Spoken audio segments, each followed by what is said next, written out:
Welcome to the Rebel Rise podcast, a place where badass women like you come to connect, learn, and grow. Here, we celebrate the relentless spirit of women who dare to dream and design their own destinies. This is your time for no bullshit, so no subject is off limits. This is a time for you to collect inspiration and create the vision for your life. Get ready to break free from societal expectations, take your power back, and step into your dream life. Your empowerment journey begins right here. Let's go.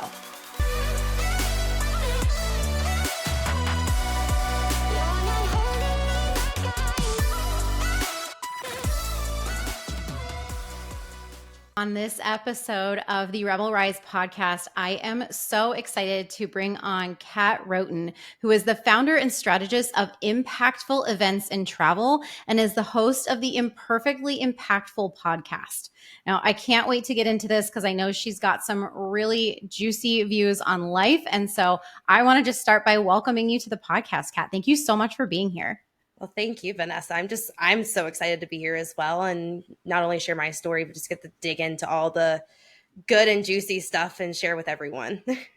Yeah, I'm so excited. And we were just chatting off air about how small our world is as entrepreneurs and how we kind of know a little bit of everybody.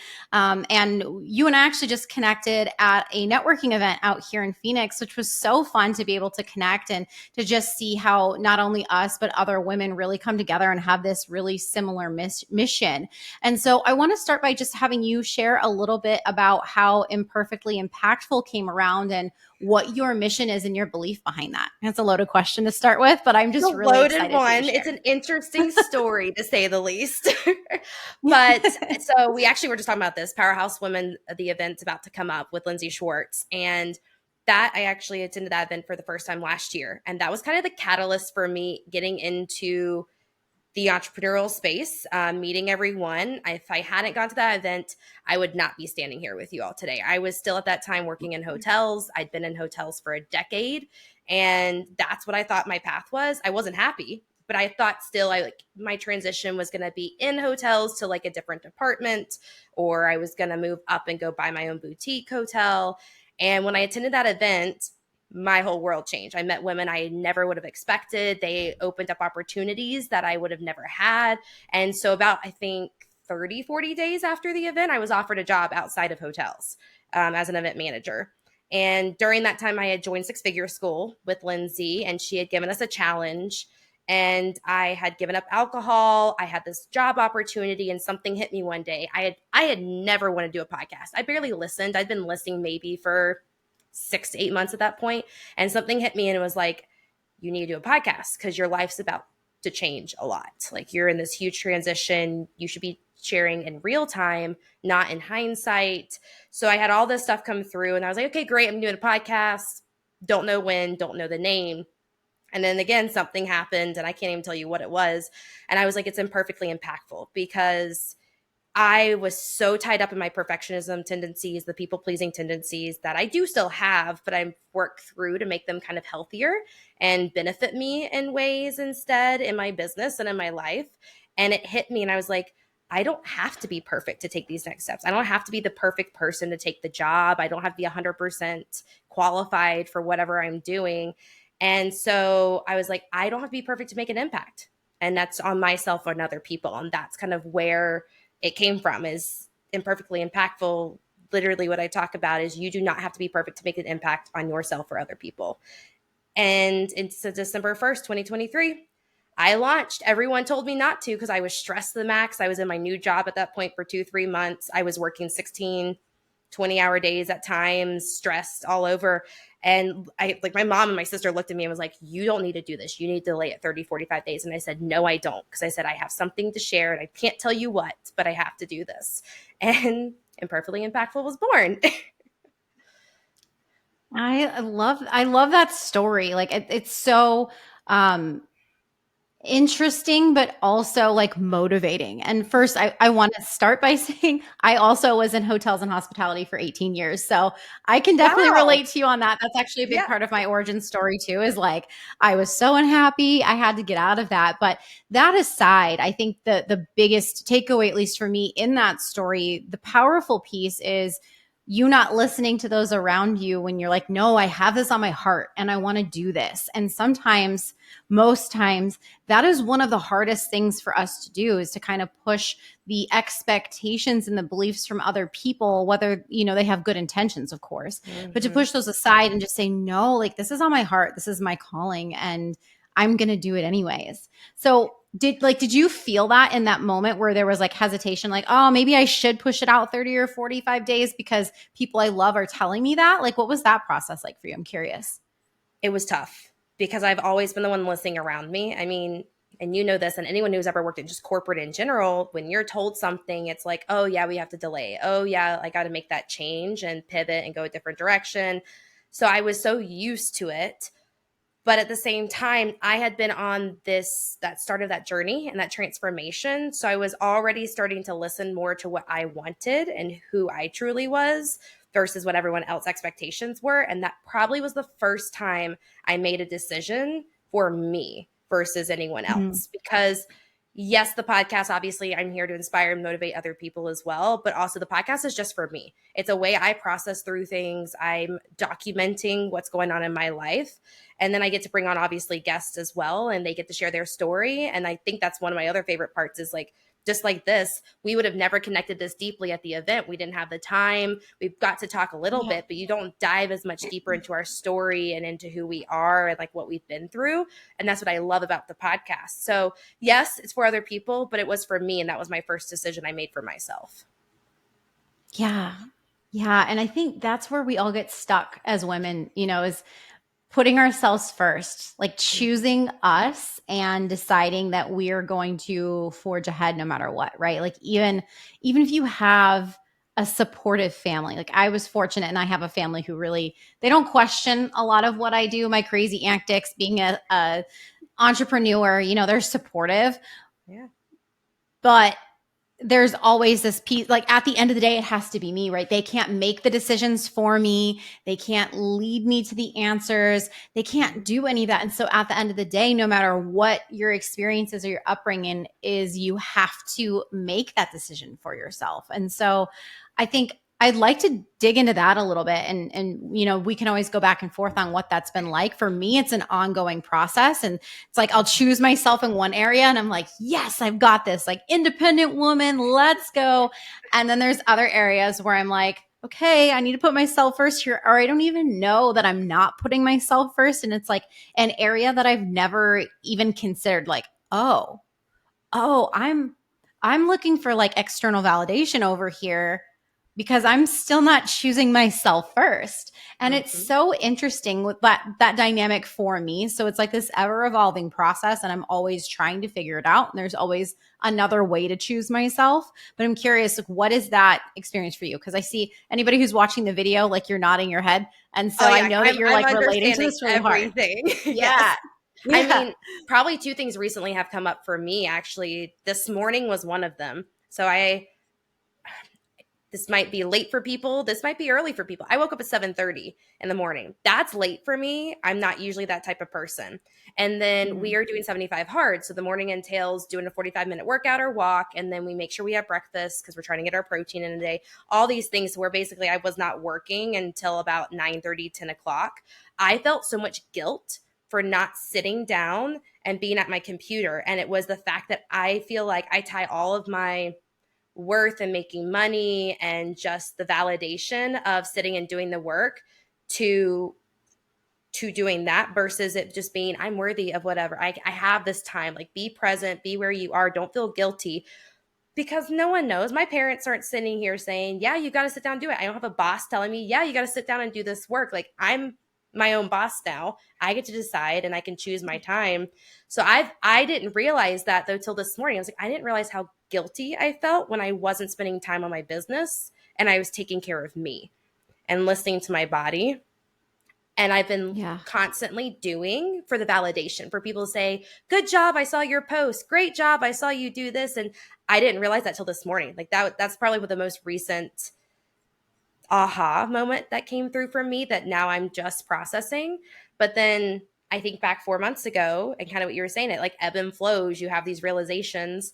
I was looking for external validation to leave my corporate job. I wanted my parents to support me and understand where I was coming from. And so I was constantly asking and like sneaking out there some words about not very happy. I don't really want to be doing this anymore. And they were supportive, thankfully, when I brought it up, but they didn't understand at all why I wanted to do that, because it was money, it was benefits, it's the safety and security that I've had and they've had their entire Yep. life.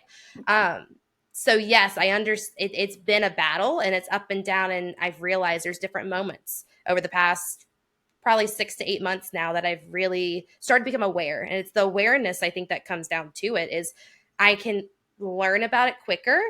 Whereas probably the beginning of this whole journey transformation since Powerhouse last year, those first 6 months, I didn't really know what I was feeling. I didn't understand that I was seeking validation, that I was looking for approval from other people. But now I know that. So I kind of catch myself a little quicker before I go down the rabbit hole of like months of doing something for someone else. But it's the things that you don't realize that you're looking for the validation. Even this next journey for me in my business, I keep going, hey, how does this sound? What do you think about this? And I'm like, no, Catherine, it doesn't Mhm. matter. It doesn't matter. It's as long as you're happy, it excites you, and you know that it's gonna work in the long run, then go for it. Yeah.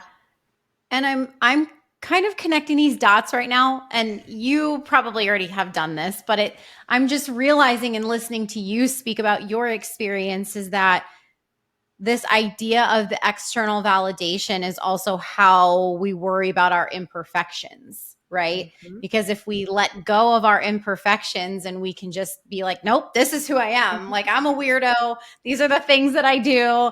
And these are the things I'm passionate about. These are the things that move me. Then we're not worried about that constant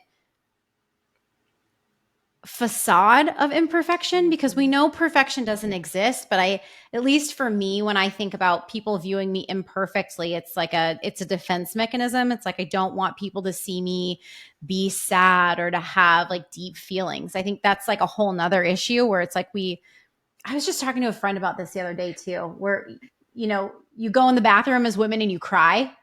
Yep. You You cry it hide it. out, and then you come back out. You make sure everything is good. Your makeup's back on, like you're good to go. And then it's like you never ever had that emotion. Like it never Mm-hmm. happened. You didn't crumble for the last 5 minutes and cry hysterically in the bathroom. And then you just move on. And that's something that I've been sitting with a lot. I'm trying to be more expressive in that way. But I think that also stems from looking like you're imperfect, because I think some of the societal expectations that are had for us is we've got to be strong, can't speak unless spoken to, and everything needs to be taken care of. Like we are the nurturers and not the providers, right? But we care for other people, and so we put everyone before ourselves. And so that goes back to the whole validation thing. So I'm just kind of putting all of that together right now and finding it very interesting.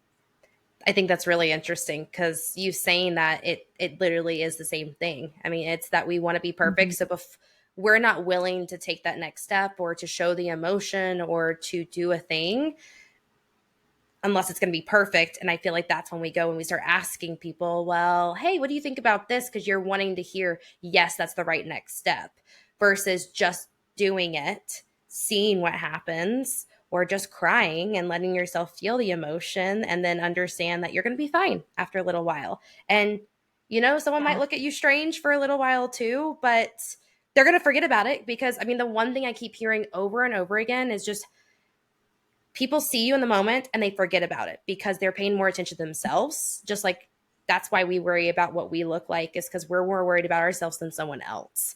And Yep. that's been clicking for me so much so is, yeah, that's right. But I still want the validation. I want the approval. I want to know that is the right next step before I even take it because I don't want to fail. I don't want to disappoint someone. that was my hardest thing leaving corporate, is I thought I was failing like my boss because she was a friend. I thought I was failing my parents because I had some crazy number in my head that I had to be in a job for a year before I could even change. Don't It's just an arbitrary, number I put in my head. And Yeah. that's just what I thought. But that wasn't the case. And it's not the case in general. It's the whole trial and error. Just take the action, take the messy action, because it's going to be okay. You learn from it, you move on, you don't do it again. But I think we still get into the rabbit hole of, but I want to make sure that's right next step. I want to make sure what I'm doing is correct. I don't want to fail. I don't want to disappoint. I don't want to. But Mm-hmm. sometimes you just have to try. Yeah. And so who do you think, because if we're saying, I don't want to do this, I don't want to do that, we're like putting these expectations on ourselves, right? And we Mm-hmm. learned them from somewhere. And then we're looking at, like you said, this arbitrary concept that we have to be in a career for a year. I feel the same. It's the same with that. Or when I used to rent homes, it's like, it got to be a year and then you can Mm-hmm. move on. And what I'm realizing is, as I do this own deep work on myself, it's like, okay, well, who said that? Who said that me doing this for less than a year or more than a year isn't right? And why is it that I'm saying, oh, I don't want to do this because of what? There's an outcome on the other side that I'm worried about. It's like that uncertainty. And Mm-hmm.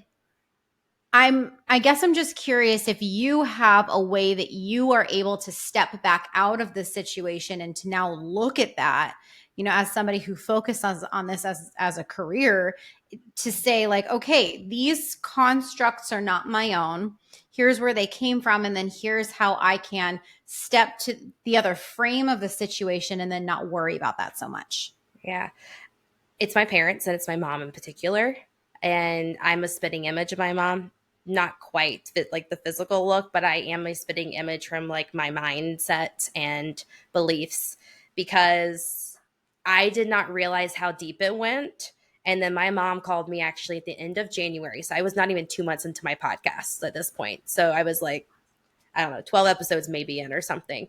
And she calls me and she's sitting there on the phone and going through like there was a job opportunity, she applied for it, she went through the interview process, actually got the offer, but had decided to remove herself from it because she started to think into herself of, why do I want the job? Is this really right for me right now? Like, I want it for the money, I want it for the benefits, I want it because it's a great title. But she's like, I also don't want to be called at 2-3 a.m. in the morning anymore. She's like, my mom's technically retired. She doesn't have to. She did that for years and decades. Like, she doesn't have to be doing that anymore. And I was so confused and lost. She just goes on and on. Finally, she goes, Catherine, it was your podcast. It was you talking about how you've been working on yourself and trying to figure out who you are and your why. Yeah, she had me in tears. And then she was crying So too. sweet. But it was, Yeah. that was the realization of how similar I am to her. And she's always said, like, I haven't fallen far from the tree. But that really hit me to the core of, I really did learn so much from her, because it's, my mom's always busy. She's the doer. She is volunteering. She's spending her time everywhere. She's always seeing my sister and me. We don't live close to home. My sister actually lives in Europe now. And I was anywhere from 6 to 16 hours away living for almost like 5 years. But she was always coming to see us. She always goes to see my sister. She's always on the phone. She has everything in the community. And I'm like, Mom, do you ever take time for yourself? And like, it's recently, like in the past 3-4 months, I realized, I was like, Mom, you need to take time for you. Like, go get a massage, go lay by the pool. Like, don't do something for other people. You need to do it for you. And she's like, oh, but I want to and I need to. I'm like, no, you don't. It's like, go take time for Yeah. you. But she just, that's taking the step back, like you said. That's where I've taken me out of the frame of what I've been doing. I've seen it, I've talked about it, I've processed it, and now I'm starting to do that for others, especially like being close to my mom. I can really see it now in her life, and I'm like, wow, that's the pattern I just fell into, not realizing it, because I was with her I grew up with her. I lived with her for 18 years, and then she came and saw me. Like, she's a very like in my life kind of mom. She's my best friend. So it's kind of fun when you can like step back and like look at your life, because once you start to get the awareness on your life, you also start to kind of see it in others, especially your Yeah. family or anyone you're close to. And that's where you start to see like where those patterns and those beliefs and the thoughts came from. And it was just it's between your environment and where you kind of grew up and what people told you. Yeah. And how long do you think that process takes to be able to kind of admit that to yourself, take a step back, and then reframe it so you can move forward? It's an ongoing process, just like what we talked about earlier. That's It's true. ongoing. It's Yep. never, I'm still realizing things that I'm just caught up in a pattern and belief of.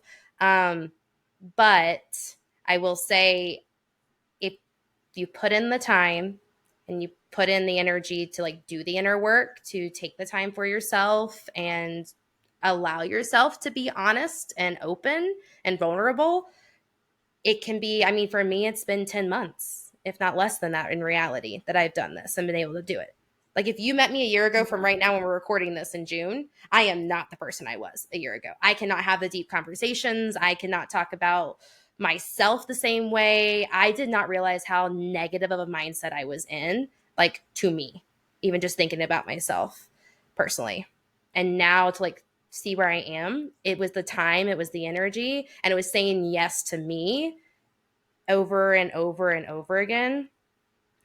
But it's not that easy. I just realized I had to do it because I knew it wouldn't change. Not everyone can just be like a flip of a switch and say, I have to do this and go. It's just starting to build that belief. So it can take you less than a year, but it can also take you a decade to learn that truly and fully. This is really resonating with me right now because this is kind of the journey that I've been on. And so like, even the negative language, like I don't always intend to have something come out and sound super negative, but I'll say something and it'll be the words and the language in which I'm using in a conversation, and it will come across completely negative. And so I think that's been the most interesting part of this part of my personal development, my growth journey, is not only learning to be more expressive, but to consciously pick my words, because a lot of it is I'm not feeling that negative way, but it comes out that negative way because of all of these past behaviors and beliefs that are so like deeply instilled into who I am. And so it's so interesting, but I think you're right. Like you have to really make a conscious decision, and you have to want to do that work, right? Like you have to want to invest and take the time into doing that. And it's not always easy because we're so busy. You were just saying like your mom is all over the place all the time. I can so relate to that, especially being an entrepreneur and having so many other things going on, that it's hard to choose yourself sometimes and step away from those things. It's kind of a necessary evil though. That's what I'm learning, is like in order to give the most in your business or give the most for your family, or whatever it is that's the center of your life, you have to take a step back from it to choose yourself so that you can do that work and you can move forward. At least that's what I'm learning. That's the place I'm in, where I'm now having to choose, like, what am I going to take out of my life and step back from so that I can be better for it when I come back. Yeah. It's so funny you say it in that way, because that's what I resonate with and that's what I've learned. And it hit me probably in March. I did not realize how much I kept myself busy and how much that was causing and affecting me to not learn about myself, not take care of myself, not spend time with my family and my friends, and like do the things that I actually wanted to be doing. And a word came through for me at the end. I went through, I don't know what you call it, an experience. It was like very like holistic. I got to immerse myself in nature, and I did a breathwork session with this lady. And I mean, just this 3 days, I almost was not on my phone the entire time, and Like it a was journey, wonderful. What was that? like a journey. It was a breathwork journey, but we did 3 days of like just talking, conversating, out in nature hikes, just hot springs, just this whole thing. She kind of tied it all together with it, with the breathwork session and all the other inner work stuff that we were doing. But it was funny. We did a somatic walk, and in those you're supposed to follow your body and allow your body to do what it needs to do. And she said something, and it was asking me questions, and I was responding, and then I stopped. Like my body just froze. And as we processed through everything that was coming up, it's that my body wants to be still, and I need to allow stillness back into my life and just being present. And I went, huh, that's funny. That's not the case. I'm not doing that. Yeah, And then I that's sat back and relatable. I went, wait, I'm leaving my corporate job. At that point, I had decided to leave my corporate job at the end of March. And I was like, I actually get to choose my schedule now. I get to decide how much time is spent on my business. And then I also can decide how am I going to be more efficient and optimize my time to where maybe I can put more stillness and just more time out in nature and more time for me into my day.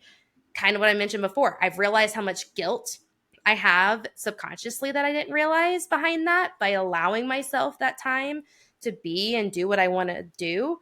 But at the same time, when you start adding time for you to just be and to like listen to your thoughts, not block the thoughts, like actually let yourself listen and think through what's coming up in your head, so much awareness comes into how you talk to yourself and how you think of yourself. And you can start to work through what deeper cause that is. And I think that's where a lot for me, even in just the past 2-3 months, I've realized these underlying feelings and underlying negative thoughts to myself that I didn't know was there. And now I do. And now I know, okay, sit, allow the thought. If you're going to think about yourself, that's okay that way. But then, like, what thought can I replace it with instead? That's a better and more positive thought. And it's that whole rewiring and just kind of relearning the thoughts. But yeah, it's been a huge journey for me in just the short amount of time. But I will tell anyone any Yeah. day, if you do the work and you allow yourself to say yes to you, even 5 minutes, 10 minutes a day, you'll start to see the changes in your mind and in your thoughts and like who you are. And you'll start showing up more and more as you. Oh gosh, I love that. It's like it's just resonating for me so hard right now. So thank you. I'm getting so much value out of this conversation. So thank you. Oh, you're Um, welcome. I'm curious, how do you tie all of this into your events and your travel? Because you just launched that, right? You combined your two babies into Yep. one business. So I'm just curious, like how are you tying those two together? Because in theory, they don't really seem like they go together, but obviously they do. So Mm-hmm. how did you meld those two together? So two different things I'm doing. One, I can host events, but I also help plan the events. And I Mhm. love finding individuals who are willing to make their events experiences and actually add in some inner work. Really balance out that feminine masculine. So if they really want to focus on business strategy, I'm the person to say, hey, can we do one thing that's a little more like the feminine flow, kind of let people chill, relax, and like dive into themselves and then dive into the strategy after that? How can you add it in there? Same thing with my own events that I would love to do. I've done one retreat so far. I love hosting the retreats to teach people about the modalities as well, because there's people don't know about somatic walks or breath work, or they hear these words and they're scared and they're like, I don't want anything to do with that. And I'm like, but come Yeah. experience it and learn. And this last one I did, I think it was 2 weeks after I met you, actually. So it was end of May. None of them had ever gone through a breathwork session before or a Reiki session. And we had both happen, and their minds were blown. And they're all like following up with the facilitator now and saying, can you do a group session for my business? Like the people who are my clients, like I would love to host something for them, because they saw the impact it makes. So for me, that's what I do, is I try to dip it into the events that I'm helping with. And then when I travel, I find places now. So like, I love Arizona because there's so many opportunities around like the Phoenix, Scottsdale area. It is like my absolute favorite Okay. thing to do is find different people. But same thing when I travel other places, I'm always like, okay, is there an experience that I can tie into? Is there a breathwork facilitator that I can do a group session with? Is there someone that I can just go and visit and see? It's become part of my life in a way I never would have expected. But it also helps keep me calm and like very in balance when I'm traveling, because traveling really can take a big toll, and it still does. I actually got sick after this last trip, and I haven't in a while, but No. just learning to take care of myself while also getting shit done. Yeah. Well, you got to have that balance. I know if I'm way too far on the one side of just checklist, like go, go, go, got to get things done. I am so far disconnected from myself. And that's where I've been for the last few months, just diving so hard into my businesses and into this podcast. And so that's why I'm in that season now of taking a step back and like, cutting some things out so that I can sit in that stillness, the breathing, the being present and all of that. I'm curious because you just mentioned breath work too. Have you been to breath work with Ryan and Shelby here in Scottsdale? No, I have not. Okay, the next time you come, I'm going to have to connect you with them because they are amazing. They Oh, do I love that. the they have just like this combination of modalities because they were both already doing it and then they met each other. Now they're in this beautiful relationship, but they combined all their modalities together into one class and it is amazing. I'm going to have to tell them I shouted them out on this podcast, but they're Yes. they're great. So the next time you come, you definitely have to check out one of their classes. Perfect. In So August. I healing. got to do it then. Yes. Yes. Yeah, we will go together. I'll see when they have a class because I would love to go again. Their classes are so healing. But aside from breath work, is there anything else? You mentioned somatic work too, but for somebody who's not used to this, because you also just mentioned having, working with many people who are like, oh, like, what is this? I don't know what it is. Where would you recommend that somebody start? Like they made the decision, like, okay, I'm going to take a step back, I'm going to slow down, and I'm going to connect. Like, what do you think, in your opinion, is like the best thing for them to do that and start to embrace those pieces of themselves? So I would recommend personally, there's two different ways I would go about doing this. It depends on the type of person you are. If you're someone who likes like sit down and write, then sit down and journal and just find a quiet spot for 5 minutes, 10 minutes, and just write whatever thoughts are coming up in your head and dump it on a page. There's also ways to kind of guide you through if you don't want to just write random thoughts down. I've done like my 5 gratitudes in the morning, and then I do something along the lines like in the evening, I'll do 5 wins of the day because we always forget to, I feel like, celebrate what we've done and what we've accomplished, even the little things. But also, if you're someone like me who's a mover, how I really probably started to get into like time away and space away was walking. I would find a trail, I'd find a space in my town. At the time, I was in Nashville when I started doing this, and I was in an apartment complex with very easy access to tons of sidewalks. And I would go out, no podcast, no audiobooks, no nothing. And I would walk for about 10, 15 minutes and just be with me, be with nature, and just kind of walk around. You might have thoughts come up, you might not. And that's just kind of what it is when you sit down and write and journal, or if you're just walking around and not really listening to anything but nature around you and yourself. It's really nice and it's an easy way. That's something very simple that honestly, if you don't do either of those, I recommend one of those anyways, just to keep yourself kind of your mind going and keep yourself active and moving too. But those are my two like most easy, practical, anyone can do type kind of modalities that I would recommend. Yes, very approachable. And the thing I want to highlight there for everybody listening is that Kat also said no music, no podcast, like Nothing. just you and the elements. And that is so important because that's a place that I was just like a year ago, even moving so fast. I'm like, well, I'm meditating, but I'm playing music and I'm walking, but I'm listening to a podcast and it doesn't give you the time to connect with yourself. And this is it was crazy to realize it when I first kind of discovered that on my own. And I was like, oh no, I actually need to sit with like nothing happening. And it can be, Nothing. for me, it was uncomfortable at first. Like I felt like I was kind of like squirming in my Yep. seat. And now it's definitely a lot easier. But now when I sit down to like do the work, to write on myself, to ask myself questions, and to try to get myself to the point where I can, be more expressive and be more present, put myself first, it makes it so much easier because I already know how to sit there without an aid of something to actually distract you, because that's really still what you're doing. Like you're still Mhm. distracting yourself and you're still numbing out. So just something to make note of based on what Kat just said. Super important. Just make sure that you are, just being you. Like it's hard to do, but I would even leave your phone at home. I've done that Yeah. before. Well, and this world we live in now, there are so many distractions and so easy to want to, we're not comfortable with just being with ourselves at all.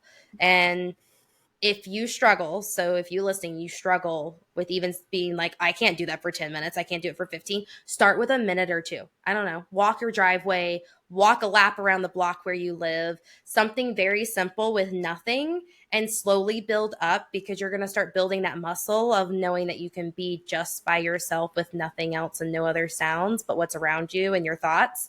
And it gets easier and easier over time. Yep, so true. And one thing that I'll add to this too is I actually started with a candle flame meditation.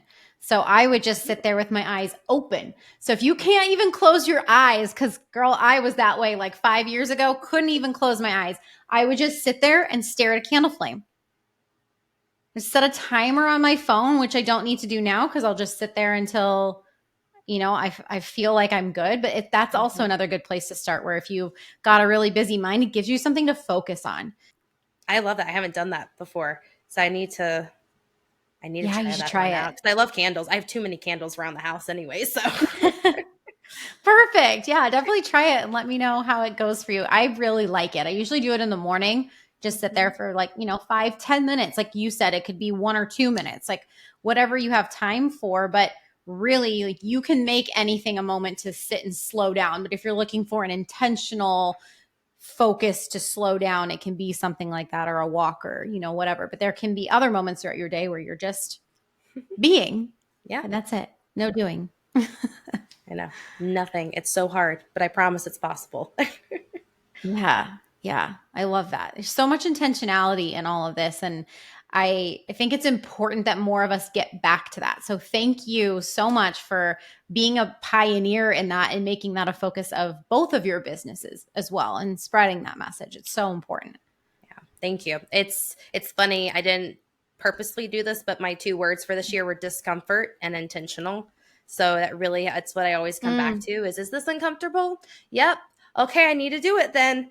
Oh, is this being intentional? Nope, this is not intentional in my life right now. Maybe I don't need to be doing that. So that's, I think, also helped me is coming back. And I recommend that for anyone else is if you need a reminder, like write those words down, write whatever word has stood out to you and put it like on your desk, put it on your wall, put it on your mirror in the bathroom so you see it every day and remind yourself like, oh yeah, I have to get uncomfortable. Oh yeah, I need to be intentional with what I'm doing because when you start yep. doing that, you start to realize the little things that you were doing that weren't actually beneficial to you, your family, your job, your business, whatever it is. You learn there was a lot you were doing that wasn't. And like prime example for me was alcohol. I realized alcohol was not serving me at all. It was hindering me so much from what I wanted to do. And I stopped drinking December 30th this past year, 2023. And that was like a huge step for me that I realized I didn't realize how much it was holding me back. But that's just one thing that I realized. And that's just, I've done it now. I've been being very intentional. I don't drink now, at least for this Yeah. year. We'll see after the year, but that's kind of been my goal for this year because I'm being intentional with everything I'm doing. Yeah. That's huge. Congratulations. That's not Thank easy you. for most people to do, but another prime example of choosing yourself, right? Hmm. Yes. Yeah. And I think it's funny you're talking about these words, and I don't know if you saw me looking over to the side, but literally have this on my desk. So it says intention, intuition, and narrow focus. So for anybody who's Thank watching this on YouTube, you can see that my sloppy little note, but I've even bent it so it stands itself up on my desk because it reminds me like these are the things that I want to work on. These are the things I want to focus on. So it does not matter where you're at in your journey. Like you can do this at any time. Like Kat said, like it's a revolving process. You're always going to be iterating on yourself and building up on yourself and going to a next level. So, it's not like we're ever actually an expert in anything. And I think that just ties back to the imperfection, right? Like the more we can admit that we're imperfect, the more authentic and genuine we're able to be. And that actually allows us to grow a hell of a lot faster than if we stayed tight and closed off and protected, which is something that I'm learning the hard way because I also like to learn things the hard way. I don't know if you can relate to that, but that is me. I like to learn everything the hard way. I did that for a very long time. Now I'm trying not to do that, but it's Same. never works out that way. I feel like it still is so much harder than it needs to be. Yep. Yep. Ugh. So relatable. So Kat, if anybody would like to work with you, get in touch with you for your events and your travel, listen to your podcast, or even just pick your brain, ask you some more questions, where would they find you? So best way is on Instagram. It's at cat.roten. That's 1T. That has everything that goes to my podcast. It will connect you to Impactful Events and Travel, my business. There's a lot coming up the next kind of few weeks for myself. Not changing the podcast, but I'm adding events actually as a discussion into the podcast now. So there'll be 3 episodes a week that are dropping. I love having guests on. So there's always a guest episode once a week. And then I always on Fridays share what's going on in real life, like in my time of what am I dealing with and going through. And then with the event side, I'm actually hosting a couple free master classes. I have a community that I'm building right now. So if you are interested in hosting your own event, if you want to learn more about just listening to you and starting to make decisions for yourself, podcast and my events business are the best way. And yeah, Instagram is the best way to connect with me. I will answer fairly quickly. Yes, love that. And I'll make sure that all of that information is in the show notes for everybody. And Kat, I just want to thank you again for being here. This was an amazing conversation. I would love to have you back on. We can do a really deep dive at some point on just choosing yourself. But I think that our listeners here can really benefit from everything that we said today. And I would love to go deeper on that soon. But in the meantime, thank you so much for being here. And thank you for pouring into our audience here at Rebel Rise. It's been awesome. Thank you, Vanessa. I appreciate it. And we'll have to get you on my podcast also here soon. Yes, so. I would love that. You just let me know when and I'm there. Of course. Perfect. But thank you so much for having me on here. I appreciate it. Thanks for listening to another episode of the Rebel Rise podcast. Be sure to subscribe so you never miss an episode and invite your friends to join us next week. This is your time. Now get out there and rise.